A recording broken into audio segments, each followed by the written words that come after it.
दोस्तों, जैसा कि हम सब जानते हैं कि साल 2026 की यह होली अपने साथ ग्रहण को लेकर आई है, जो कि भारत में भी साफ साफ रूप से नजर आएगा।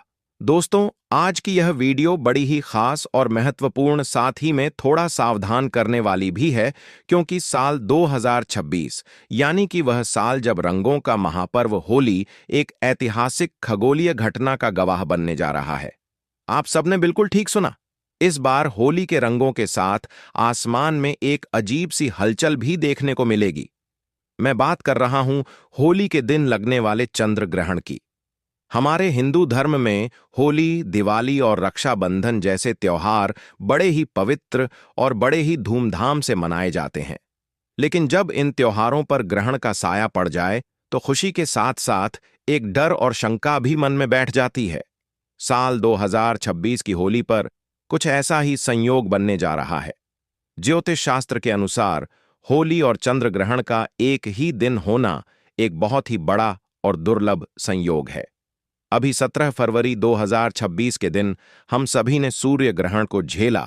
इसके ठीक 15 दिन के बाद 3 मार्च होली के दिन अब चंद्र ग्रहण हम सभी को देखने को मिलेगा, जो कि भारत में भी साफ साफ रूप से नजर आएगा, जिसका असर न केवल हमारी कुंडली पर बल्कि हमारे भाग्य पर, यहां तक कि शेयर मार्केट पर भी इसका भारी असर हम सभी को देखने को मिलेगा।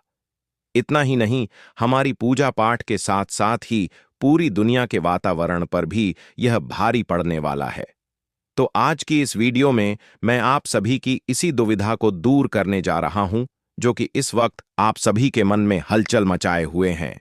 जैसे कि होलिका दहन का सही समय क्या होगा, 2 मार्च को होली मनाए या फिर 3 मार्च को रंगों वाली होली किस दिन खेली जाएगी, और बरसाने में होली कब मनेगी, चंद्र ग्रहण भारत में किस समय पर दिखाई देगा, और सूतक काल कब शुरू होगा और कब समाप्त होगा। इस दौरान क्या क्या सावधानियां बरतने की आवश्यकता है और हमारी कुंडली पर इसका कैसे असर पड़ेगा, और सबसे जरूरी बात, ग्रहण खत्म होने के बाद और होलिका दहन से पहले आपको कौन से काम जरूर करने चाहिए ताकि आपके परिवार पर कोई भी आंच ना आए। तो निवेदन है आपसे, आप सभी अपना सभी कार्य 15 मिनट के लिए साइड में रखकर इस वीडियो को पूरा अंत तक देख लीजिए, क्योंकि आज आपको होली 2026 का पूरा पंचांग, ज्योतिष का हाल और इस चंद्र ग्रहण का हमारी किस राशि पर क्या प्रभाव पड़ेगा, एक एक करके संपूर्ण जानकारी देता हूं। चलिए सबसे पहले बात कर लेते हैं उस कंफ्यूजन की, जिस उलझन की वजह से हमारी तिथियों को लेकर मन में कंफ्यूजन बन जाता है। तो देखिए, हिंदू पंचांग की बात करें तो होली का त्योहार फाल्गुन मास की पूर्णिमा तिथि को मनाया जाता है, और साल 2026 में फाल्गुन पूर्णिमा की जो तिथि है वह 2 मार्च की शाम को शुरू होकर 3 मार्च की शाम तक रहेगी। अब यहीं से सारा कंफ्यूजन शुरू होता है। आमतौर पर हम जिस दिन पूर्णिमा की शाम होती है उसी दिन होलिका दहन करते हैं, लेकिन साल 2026 में 3 मार्च की शाम को यानी कि पूर्णिमा की शाम के समय में आसमान में चंद्र ग्रहण लगेगा। और हमारे शास्त्रों की बात करें तो यह अटल नियम है कि ग्रहण काल में कोई भी शुभ कार्य या पूजा या अग्नि प्रज्वलित करना सख्त माना होता है। ग्रहण के समय किया गया होलिका दहन शुभ फल प्रदान नहीं करता है बल्कि दोष पैदा करता है। तो फिर होलिका दहन कब किया जाए? तो देखिए, ज्योतिष और पंचांग के अनुसार, जानकारों के अनुसार इसका सटीक हल यह निकलता है कि 3 मार्च की शाम को ग्रहण है। इसलिए साल 2026 में होलिका दहन 2 मार्च 2026 की रात को किया जाएगा। जी हां दोस्तों, तारीख को थोड़ा नोट कर लीजिएगा। होलिका दहन 3 तारीख को नहीं बल्कि 2 मार्च की मध्य रात्रि में होगा। लेकिन रुकिए, 2 मार्च को भी एक बाधा है, और बाधा यह है कि 2 मार्च को शाम होते ही भद्रा लग जाएगी। तो आप तो जानते ही हैं कि भद्रा काल के दौरान होलिका दहन या कोई भी शुभ कार्य करना विनाश काल, विपरीत बुद्धि जैसा माना जाता है। भद्रा में किया गया होलिका दहन परिवार, समाज और देश के लिए अशुभ होता है, इसलिए हमें भद्रा के खत्म होने का इंतजार करना पड़ेगा। तो साल 2026 में होलिका दहन का सबसे शुद्ध और सबसे शुभ मुहूर्त जो कि निकलकर सामने आ रहा है, वह है 2 मार्च को देर रात यानी कि 3 मार्च की शुरुआत होने वाली, जब होगी रात के समय में 12:50 से लेकर रात को 2:20 तक रहेगा। यह वह समय है जब भद्रा की पुंज होगी या भद्रा समाप्त हो चुकी होगी। यह लगभग 1 घंटा 12 मिनट का समय हमें मिल रहा है और आप इस समय में पूरी श्रद्धा और विधि विधान से होलिका दहन कर सकते हैं। इस समय अग्नि प्रज्वलित करना आपके घर से नकारात्मकता को जलाकर राख कर देता है। दोस्तों, वीडियो में आगे मैं आप सभी को बताऊंगा कि इस बार रंगों वाली होली किस दिन खेली जाएगी, बरसाना में होली कब है, सूतक काल का सही समय क्या है और ग्रहण के दौरान गर्भवती महिलाओं को क्या सावधानी रखनी है। यह जानकारी बड़ी ही सूक्ष्म और महत्वपूर्ण है। लेकिन उससे पहले एक काम आप सभी को करना है। कमेंट सेक्शन में आप अपना नाम, स्थान और डेट ऑफ बर्थ लिखकर भेजिए ताकि इस चंद्र ग्रहण के समय आपकी डेट ऑफ बर्थ के अनुसार राशि के अनुकूल क्या उपाय बनता पड़ेगा वह मैं आपको रिप्लाई के माध्यम से ही बता दूंगा। साथ ही साथ ओम सोमाय नमः भी जरूर ही लिखिएगा ताकि इस चंद्र ग्रहण का कोई गलत प्रभाव आप पर ना पड़ पाए। साथ ही अगर मेरे चैनल पर मेरी आवाज को आप पहली बार सुन रहे हैं तो द वैदिक वास्तु को सब्सक्राइब करके पास वाले बेल आइकन को प्रेस करके रखिएगा और वीडियो को भी लाइक कर दीजिएगा, क्योंकि इस चैनल पर तीज त्योहारों से जुड़ी हुई संपूर्ण पूजा विधि, शुभ मुहूर्त और निजी जीवन से जुड़ी समस्याओं के समाधान के साथ साथ जड़ी बूटियों से जुड़ी संपूर्ण वीडियोस लेकर मैं हर रोज आपके सामने आता हूं। चलिए अब बात कर लेते हैं उस खगोलीय घटना की जिससे हर कोई डरा हुआ है। चंद्र ग्रहण साल 2026 का वह पहला चंद्र ग्रहण है जो कि 3 मार्च 2026 मंगलवार के दिन लगने जा रहा है और इसके ठीक 15 दिन के पहले ही 17 फरवरी को सूर्य ग्रहण भी लगा था। यह कोई मामूली ग्रहण नहीं होता है। जब 15 दिन के अंतराल में 2 बड़े ग्रहण पड़ते हैं तो उसका गहन प्रभाव हम सभी के जीवन पर और हमारे देश पर भी पड़ता है। यह एक पूर्ण चंद्र ग्रहण होगा। इसका मतलब चंद्रमा पूरी तरह से पृथ्वी की छाया में आ जाएगा और लाल रंग में दिखाई देगा, जिसे कि ब्लड मून भी कहा जाता है। अब सबसे बड़ा सवाल यह पैदा होता है कि क्या यह ग्रहण भारत में दिखाई देगा और इसका समय क्या होगा? तो जी हां, यह ग्रहण बिल्कुल भारत में दिखाई देगा। भारत के अधिकांश हिस्सों से इसे देखा जा सकेगा। इसके पीछे एक शर्त है। शर्त यह है कि यह एक गस्तोदय चंद्र ग्रहण होगा। गस्तोदय का मतलब होता है जब शाम को भारत में चंद्रमा उग तो जाएगा, पहले से ही ग्रहण से ग्रस्त होगा, यानी कि हमें चंद्रमा साफ सुथरा नहीं बल्कि कटा हुआ या छाया से ढका हुआ उगता हुआ दिखाई देगा। और अब जान लेते हैं इसका सही समय। तो देखिए, भारतीय समय के अनुसार बात करें तो यह ग्रहण 3 मार्च को दोपहर के बाद से शुरू हो जाएगा। लेकिन चखी दिन में हमें चांद नहीं दिखता है, इसलिए इसका महत्व शाम से शुरू होगा। भारत में चंद्रोदय का समय अलग अलग शहरों में अलग अलग समय पर होता है, यानी कि लगभग 6 बजे से 6:30 के बीच होता है। जैसे ही शाम को लगभग 6:20 के आसपास पूर्व दिशा में चांद निकलेगा, ग्रहण शुरू हो चुका होगा। यह ग्रहण शाम 6:47 पर समाप्त हो जाएगा, यानी कि इसका मोक्ष काल शाम 7 बजे से पहले ही हो जाएगा। भले ही यह ग्रहण भारत में शाम को केवल 20 से 25 मिनट के लिए ही दिखे, लेकिन शास्त्रों के अनुसार अगर ग्रहण आपके शहर में दिख रहा है तो इसका सूतक काल भी पूरी तरह से मान्य होगा। अब आते हैं सूतक काल के सही समय और सही जानकारी पर, तो बड़े ही ध्यान से सुनिएगा। देखिए, जब भी चंद्र ग्रहण लगता है तो सूतक काल पूरे 9 घंटे पहले से ही प्रारंभ हो जाता है और जब सूर्य ग्रहण लगता है तो सूतक काल 12 घंटे पहले से प्रारंभ होता है। तो चंद्र ग्रहण 9 घंटे पहले प्रारंभ होगा तो ग्रहण का जो स्पर्श काल है वह भारतीय समय के अनुसार बात करें तो दिन में ही हो जाएगा। इसलिए 3 मार्च को सुबह से ही सूतक के नियम लागू हो जाएंगे। सूतक काल का सही समय 3 मार्च को सुबह 9:39 से शुरू हो जाएगा और यह सूतक काल ग्रहण खत्म होने के साथ ही यानी कि शाम 6:47 तक लगातार चलेगा। सूतक काल को अशुद्ध समय भी माना जाता है और इस दौरान वातावरण में नकारात्मक ऊर्जा बहुत ज्यादा होती है। तो आपको इस दौरान क्या करना है और क्या नहीं करना है, यह आप कहीं नोट कर लीजिए या फिर इस वीडियो को सेव कर लीजिए। देखिए, सबसे पहली बात, पूजा पाठ बिल्कुल ही वर्जित होती है। जब भी ग्रहण लगता है तो देखिए, 3 मार्च को सुबह 9:30 से पहले आप सभी अपने घर में पूजा पाठ से निपट जाइएगा और इसके बाद में घर के मंदिर के जो कपाट हैं उन्हें बंद कर दीजिएगा या फिर पर्दा डाल दीजिएगा। भगवान की मूर्तियों का स्पर्श करना पूरी तरह से वर्जित होगा। और दूसरा, खाने पीने की जो भी चीजें हैं, सूतक काल लगने से पहले ही यानी कि सुबह 9 बजे के आसपास ही खाने की सभी चीजों में, जैसे कि दूध, दही, पानी का मटका हो गया या कोई खाने की ज्यादा चीज है, तो उसमें भी तुलसी दल डालकर रखिएगा या फिर कुच्छा डाल दीजिएगा। देखिए, वैज्ञानिक और धार्मिक दृष्टि से तुलसी में पारा यानी कि मर्यूरी होता है, जो कि ग्रहण की हानिकारक किरणों को भोजन में प्रवेश करने से रोकता है।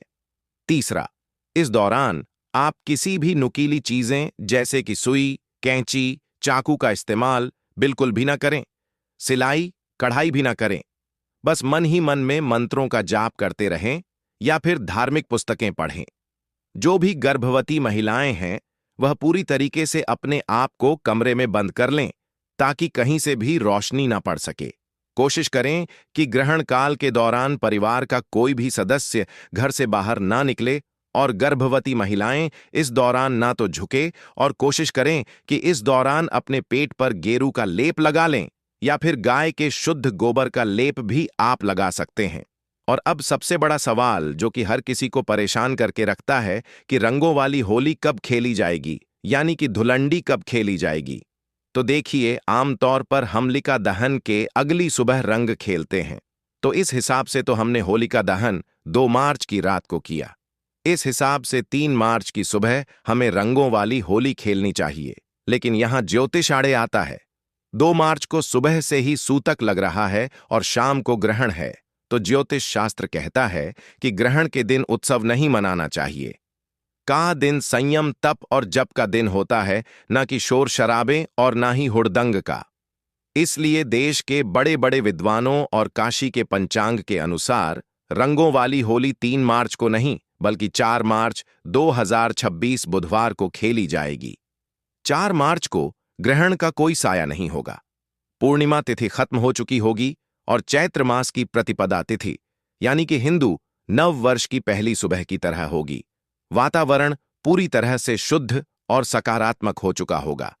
इसलिए 4 मार्च को आप जी भर के रंगों वाली होली खेलें, गुलाल उड़ाएं और होली मिलन समारोह बड़े ही प्रेम और धूमधाम से मनाएं। इस दिन पूरी तरह से शुभ योग भी बन रहे हैं। और अब बात कर लेते हैं कि यह चंद्र ग्रहण भारत में कहां कहां पर दिखाई देगा और इसका ज्योतिष प्रभाव क्या है। तो देखिए, यह चंद्र ग्रहण मुख्य रूप से एशिया, ऑस्ट्रेलिया, अमेरिका और प्रशांत महासागर के क्षेत्रों में दिखाई देगा।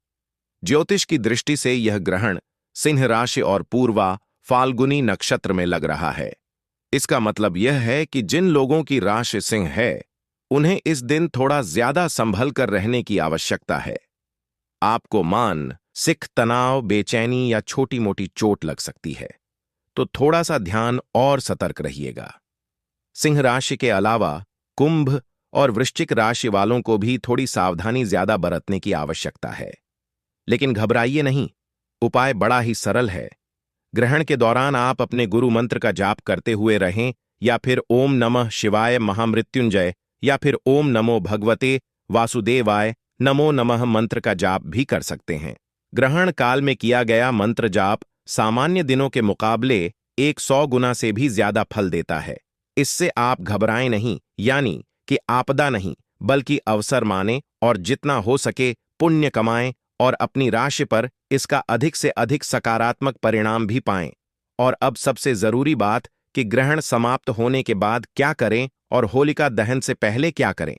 तो देखिए, होलिका दहन तो हम 1 रात पहले कर चुके हैं, लेकिन उसकी राख और प्रसाद ग्रहण करना अभी बाकी है। तो 3 मार्च की शाम को जैसे ही 6:47 पर ग्रहण खत्म हो जाएगा, आपको कुछ नियम तो तुरंत ही मानने होंगे। जैसे कि जैसे ही ग्रहण समाप्त हो, तुरंत स्नान करें, घर का शुद्धिकरण गंगा जल से करें, नमक का पोछा लगाएं, नहाने वाले जल में भी गंगा जल जरूर ही डालें और जो भी कपड़े पहने हुए हैं उन्हें दोबारा ना पहने, उन्हें अच्छे से धोकर सुखा लें। घर के मंदिर से लेकर मुख्य द्वार तक हर जगह का शुद्धिकरण करें। चंद्र ग्रहण के बाद किया गया दान सीधे हमारी कुंडली से चंद्र दोष को शांत करता है, क्योंकि यह होली का समय है। आप किसी गरीब व्यक्ति को, सफाई कर्मचारी को या ब्राह्मण को जितना हो सके सफेद वस्तुओं का दान करें, जैसे कि चावल हो गया, चीनी, दूध, सफेद मिठाइयां हो गई, चांदी का टुकड़ा या फिर सफेद कपड़ा भी आप दान कर सकते हैं। यह दान आपके घर में सुख शांति लेकर आएगा। और अब जान लेते हैं कि इसका किस राशि पर क्या प्रभाव पड़ेगा। तो देखिए, सबसे पहले बात करते हैं सिंह राशि की। तो देखिए, सिंह राशि के जातकों के लिए इस समय चंद्र ग्रहण का प्रभाव काफी लाभकारी भी साबित हो सकता है। और विशेष रूप से बात करें तो छात्रों के लिए यह समय प्रतियोगिता, परीक्षाओं और अध्ययन में सफलता दिलाने वाला है। जो लोग राजनीतिक, प्रशासन या फिर सरकारी सेवाओं से जुड़े हुए हैं, उनके लिए यह ग्रहण काफी तरह की खुशखबरियां लेकर आने वाला है। नई गाड़ी, विवाह के योग्य भी बनते हुए नजर आ रहे हैं। अगली राशि है धनु राशि। धनु राशि के जितने भी जातक हैं, इस चंद्र ग्रहण के प्रभाव शुभ और फलदायी बने रहेंगे। इस समय आपको कोई भी वाहन या संपत्ति प्राप्त हो सकती है, जिससे आपकी आर्थिक स्थिति मजबूत होगी। इसके अलावा दैनिक आय में भी वृद्धि के योग्य हैं और निवेश से भी अच्छा लाभ मिलने के संकेत मिल रहे हैं। अभी 15 दिन पहले जो सूर्य ग्रहण हम सभी ने देखा, उससे भी हमारी कुंडली पर काफी गहरा असर पड़ा है।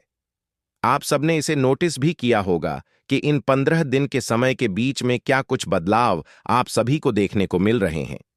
तो अगली राशि की बात कर लेते हैं, मकर राशि की। मकर राशि के जितने भी जातक हैं, इस चंद्र ग्रहण के प्रभाव से इस समय आप सभी को बड़े ही शुभ फल प्राप्त होंगे। विदेश जाने के योग्य भी बन रहे हैं, और अगर आप सरकारी नौकरी की तैयारी कर रहे हैं तो बहुत जल्द शुभ परिणाम आपको मिलने वाला है। विवाह के योग्य भी बनते हुए नजर आ रहे हैं। इसके अलावा आर्थिक स्थिति मजबूत होगी और धन का प्रवाह बढ़ेगा। इसके साथ ही आने वाले समय में आप सभी को समाज में मान सम्मान और प्रतिष्ठा की भी प्राप्ति होगी। कुल मिलाकर यह समय मकर राशि के जातकों के लिए करियर, धन और सामाजिक प्रतिष्ठा की दृष्टि से फलदायी रहेगा। दोस्तों, अगर आप अपनी डेट ऑफ बर्थ और स्थान के अनुकूल राशि का उपाय जानना चाहते हैं, तो एक बार फिर से याद दिला दूं कि आप कमेंट सेक्शन में अपना नाम, स्थान, डेट ऑफ बर्थ, राशि लिख भेजिए, ताकि आपकी डेट ऑफ बर्थ के अनुकूल जो उपाय बनता पड़ेगा वह मैं आपको रिप्लाई में ही बता दूंगा। तो यह थी होली और ग्रहण से जुड़ी हुई संपूर्ण जानकारी। उम्मीद है कि अब आपके मन में किसी प्रकार का कोई डाउट, संदेह नहीं रहा होगा। फिर भी अगर कोई मन में संदेह है, कोई जानकारी जानना चाहते हैं, तो कमेंट सेक्शन में पूछ लीजिएगा और चैनल से जुड़े रहिएगा।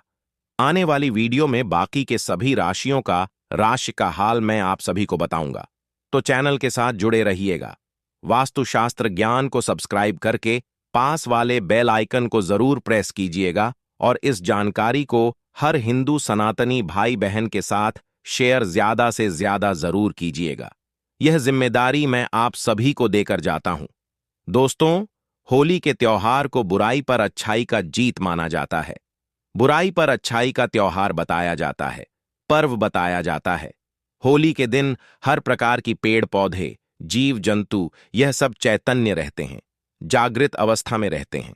दोस्तों, दम है। होली के दिन रात 12 बजे इस पौधे को छू कर आ जाना है। छप्पर फाड़ के धन बरसेगा। दुनिया के कोई भी व्यक्ति आपको धनवान बनने में नहीं रुक पाएगा। दोस्तों, होली के दिन यह 5 पेड़ जागृत अवस्था में होते हैं और एक पौधे को स्वयं भगवान नरसिंह ने, अर्थात स्वयं नारायण ने जब हिरण्यकश्यप का वध किया, असुर का वध किया, तो उन्हें आशीर्वाद दिया कि होली के दिन तुम पर निवास करूंगा।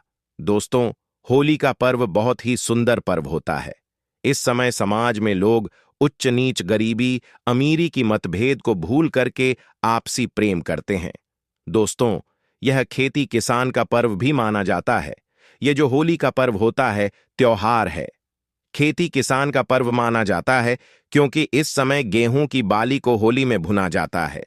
दोस्तों, होली उमंग से भरा त्योहार होता है और खास करके विष्णु भक्त के लिए यह त्योहार बहुत ही सुंदर होता है। होली के दिन विष्णु भक्त व्रत भी रखते हैं।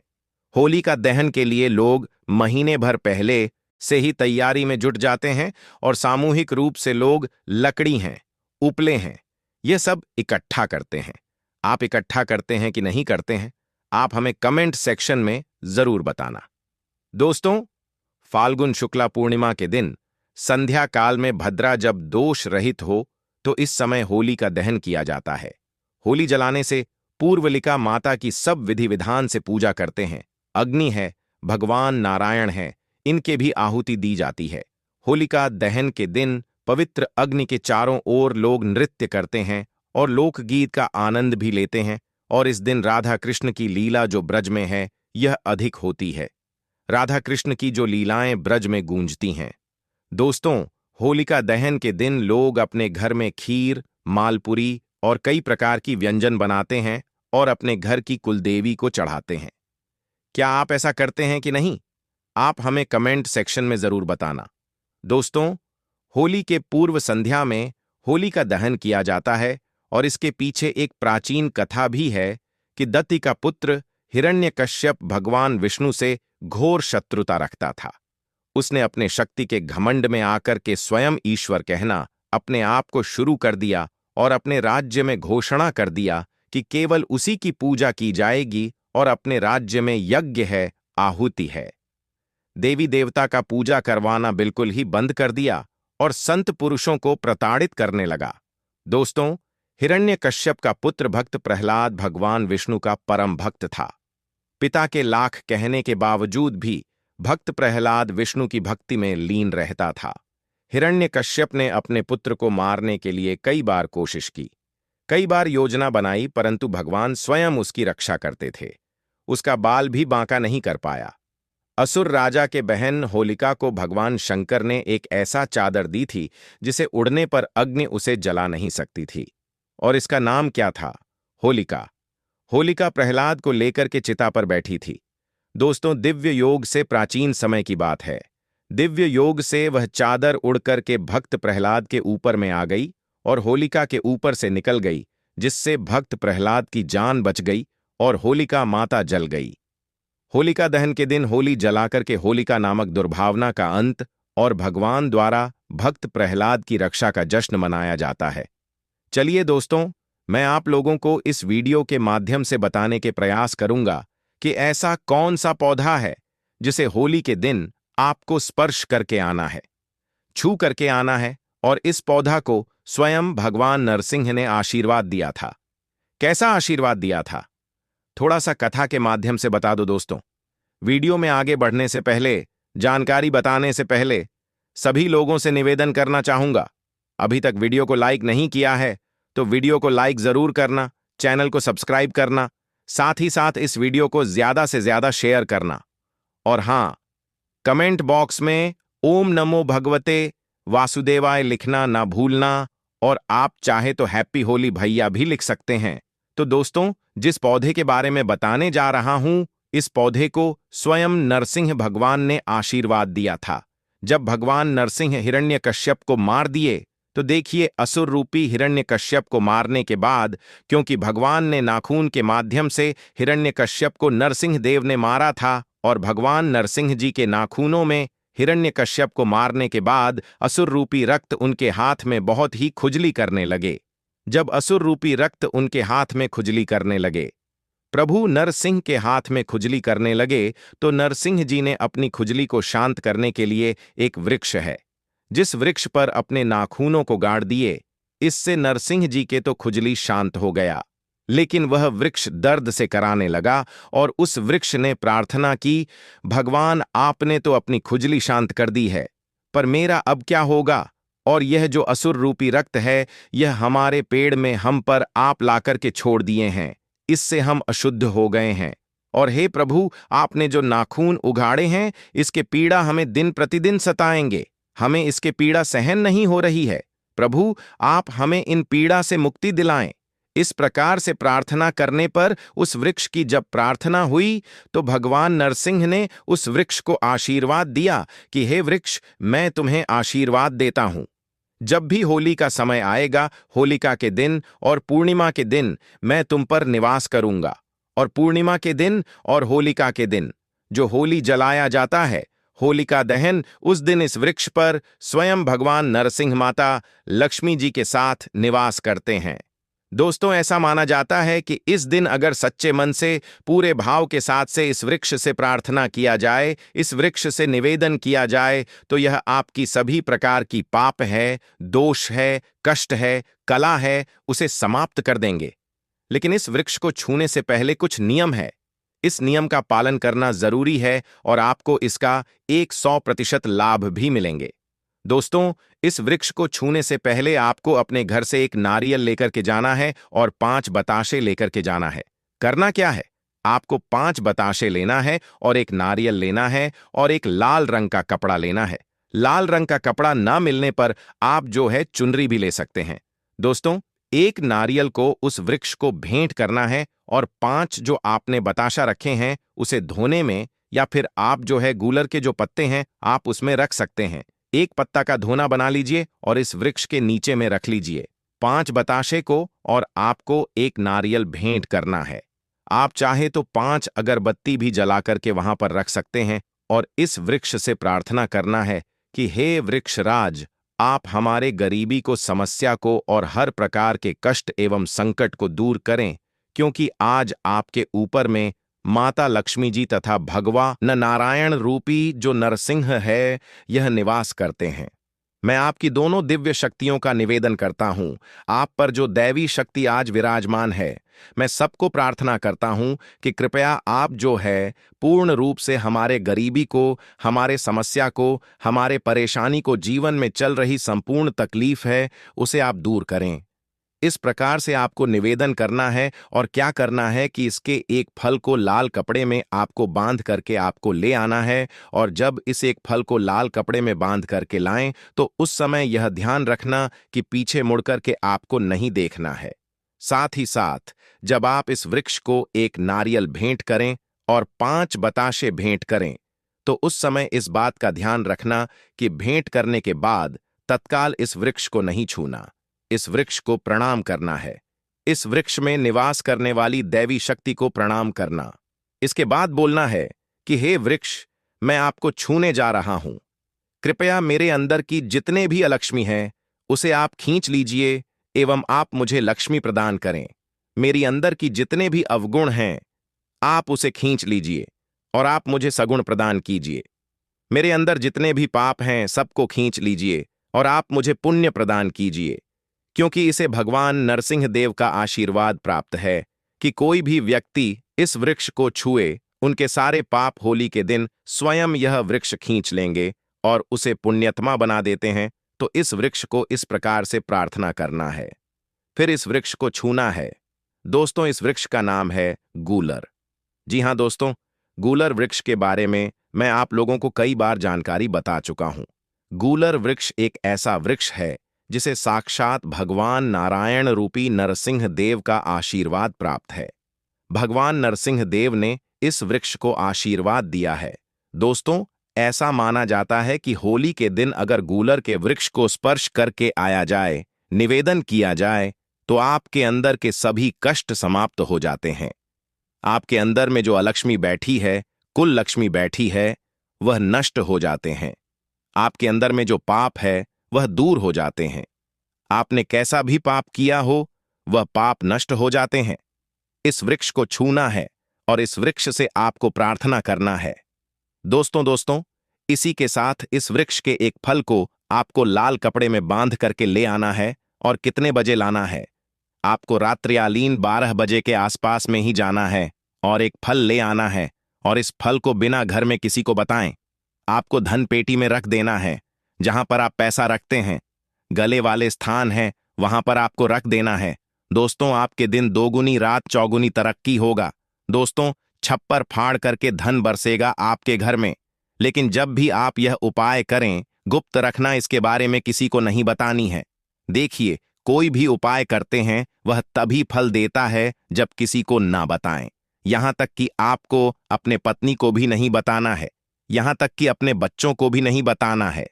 टोने टोटके की दुनिया में विश्वास होना जरूरी है और सबसे ज्यादा आपको गुप्त रखना जरूरी है। जो व्यक्ति जितना ज्यादा उपाय करते हैं, गुप्त रखते, उसे इतना ही ज्यादा लाभ मिलता है, और खास करके इसमें विश्वास होना जरूरी है। विश्वास है तो पत्थर में भी भगवान देख सकते हैं। विश्वास नहीं है तो आपके सामने भगवान खड़े हैं, वह भी पत्थर तुल्य होते हैं। तो दोस्तों, यह उपाय जरूर करिए।